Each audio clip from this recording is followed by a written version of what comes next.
세례 요한이 요단강에서 세례를 줍니다. 이스라엘이 이방의 빛이 되기 위해 들어간 약속의 땅이 바로 요단을 건너는 것에서 시작되었습니다. 세례 요한이 요단에서 세례를 준 것은 이스라엘에게는 새로운 시작을 알리는 신호입니다.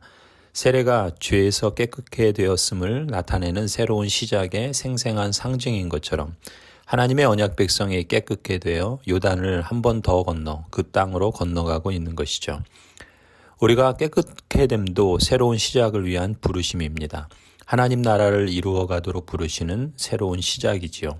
내가 세례를 받았다면 나에게 새로운 시작의 부르심이 있다는 것을 인식해야 합니다.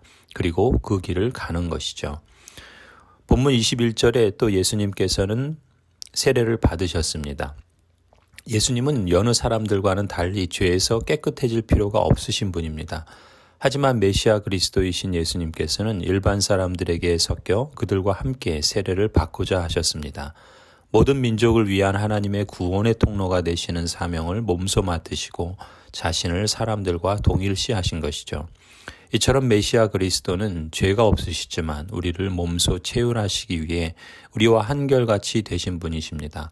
그러한 그리스도를 우리 자신이 따른다는 것은 내가 부름받은 자리에서 내가 만나는 사람들을 하나님 나라의 복음 말씀을 따라 섬김으로 하나님의 나라를 증거하는 것이고 거기에는 반드시 역지사지 동병상련의 태도가 출발이라는 것을 잊지 않아야겠습니다. 또 21절에서 특히 우리는 메시아 그리스도께서 세례받으시고 기도하셨음을 주목할 필요가 있습니다.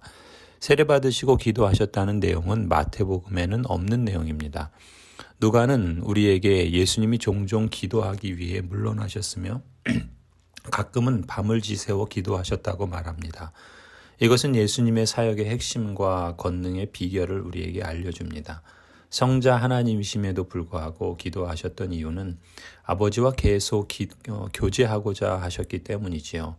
예수님은 하나님을 아빠, 아버지라고 부르는 하나님과의 친밀한 사귐 가운데서 자신의 사명을 수행하셨습니다. 세상을 구원할 그리스도로서 하나님 나라를 이루어가는 길을 기도를 통하여 이루신 것이죠. 그런 점에서 우리 역시 하나님 나라를 증거하는 삶의 필수 요소가 무엇인가를 되새겨야 할 대목이라 봅니다. 또 세례를 받으시고 기도하실 때 하늘이 열립니다. 성령 하나님이 기도에 응답하여 일하심으로 하나님 나라가 임합니다. 그렇습니다. 우리가 성령의 권능과 영향력에 복종하게 되는 수단이 바로 기도이지요. 종종 100만 마디의 말보다 한마디의 간절한 기도가 절실한 때가 있습니다. 10시간 분주히 일하는 것보다 1시간 조용히 기도하는 것이 절실한 때가 있습니다. 이 시간 잠시라도 하나님과 깊은 사귐의 시간을 가져봅시다. 여기서 하나님의 나라의 길을 가는 힘을 얻을 수 있기를 소원합니다. 마태복음에서도 예수님의 족보에 대해 기록을 합니다. 마태의 경우 아브라함까지만 언급하였지만 누가는 아담까지 거슬러 올라가고 있죠. 마태는 그리스도가 아브라함의 자손이라는 것과 다윗의 왕위를 계승할 자라는 것을 보여주고자 했습니다. 그래서 마태복음에서 예수님은 이스라엘의 구원 이야기를 완성하기 위해서 역사에 들어오신 것이죠.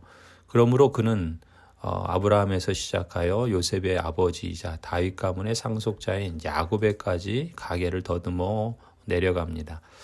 반면에 누가는 예수님에 대한 좋은 소식이 모든 인류에게 의미가 있는 것을 보여주기 위해 훨씬 더 멀리, 즉 아담에게까지 거슬러 올라갑니다. 창세기 3장 말씀처럼 그리스도가 뱀의 머리를 깨뜨려야 할 여자의 후손이라는 점을 밝히고자 하여 그의 가계를 아담에게까지 더듬어 올라갔고 요셉의 아버지가 아니라 어머니 마리아의 아버지인 엘리 또는 헬리에서 시작하고 있습니다. 누가가 기록한 족보는 예수님이 아담의 아들이요 또 하나님의 아들이다 라고 끝맺습니다. 그렇습니다. 성육신하신 예수님은 아담의 아들이요 하나님의 아들입니다. 따라서 성육신하신 성자 예수님은 하나님과 아담의 자손 사이에 훌륭한 중재자가 될 수 있으며 아담의 아들들은 그를 통하여 하나님의 아들이 될 수 있습니다. 이처럼 하나님의 놀라운 지혜와 은혜를 찬송합니다. 참 하나님이시요 참 사람이신 메시아 예수 그리스도를 통해 우리 그리스도인은 누가 뭐래도 하나님과 잇대어 있습니다. 나는 또 우리는 하나님의 자녀요, 아들이요, 딸입니다. 세상이 흔들리고 요동할지라도 상황이 유혹하고 괴롭게 하더라도 이 사실은 깨뜨릴 수 없습니다. 여기서 우리는 소망에서 비롯되는 새 힘을 얻습니다. 아멘.